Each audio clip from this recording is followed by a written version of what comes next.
MGTOW Jesus, reading the first draft of the Declaration of the Sovereign Man.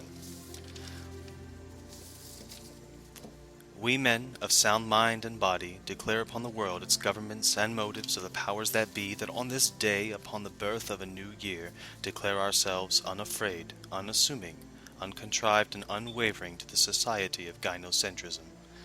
When is the cause of turmoils immeasurable, it becomes necessary for one people to dissolve the historical bonds which have connected them to another, and to assume among the powers of the earth the separate and equal station to which the laws of nature entitle them. A decent respect to the opinions of all requires that we should declare the causes which impel us to affirm the separation. We hold these truths to be self-evident, that all men should be free, endowed by the laws of nature to life, liberty, and the pursuit of happiness. To secure these rights, we as MGTOW must become united under one banner,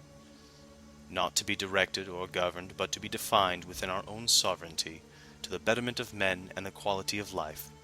That if a society should become destructive of these ends, it is the right of every man to alter or abolish it. To institute a new ideology and forge a new path in our own way, utilizing these principles and organizing its powers in such ways, will ensure the most likely effect of true freedom, security, and happiness. Prudence, indeed, will tell the story of humanity's long-established natural law of both condition and necessity to the continuation of our species. These laws have been long established and should not be changed for light and transient causes. While experience has shown that men are more disposed to suffer, while women are more sufferable than to right themselves by abolishing the position and privileges to which they are accustomed. But when a long train of abuses and usurpations have revealed a design of absolute oppression and disposition, it is our right and our duty to throw off such ideology, and to provide new guards to the preservation of male sovereignty. Such has been the patient sufferance of these men, such is now the necessity which implores men to declare such systems of intolerance and oppression, and alter their course of history for millennia to come. The actions of women to the present day is one of repeated offenses, shameful tactics, oppression, silencing insults, and hurtful unjust laws, all designed in direct affinity to establish an absolute tyranny over men. To prove this, let imperial facts be submitted to the candid world. Women have refused to acknowledge their hand in the suffering of men. They have, at great misconduct and falsehood, bred the necessity for unjust and prejudiced laws against men.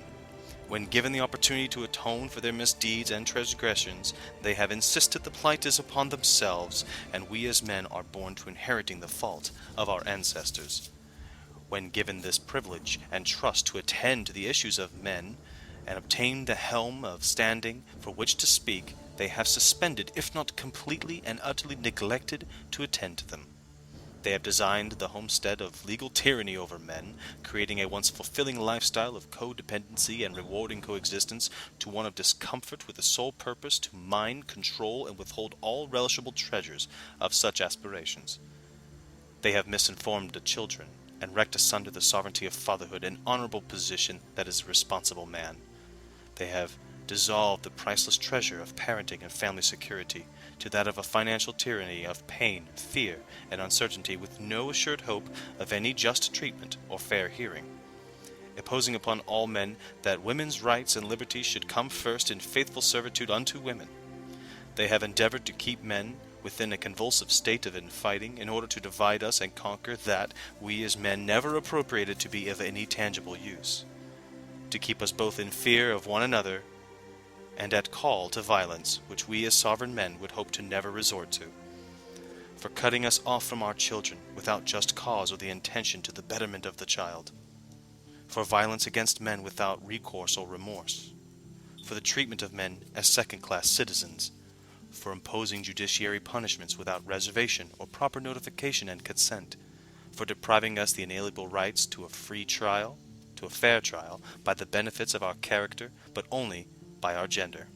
for reducing men to utility and dehumanizing men to a point of self-deprecation and self-misandry, for insisting the mere talk of men's issues as hate speech, in efforts to abolish true equality and fair treatment of human beings,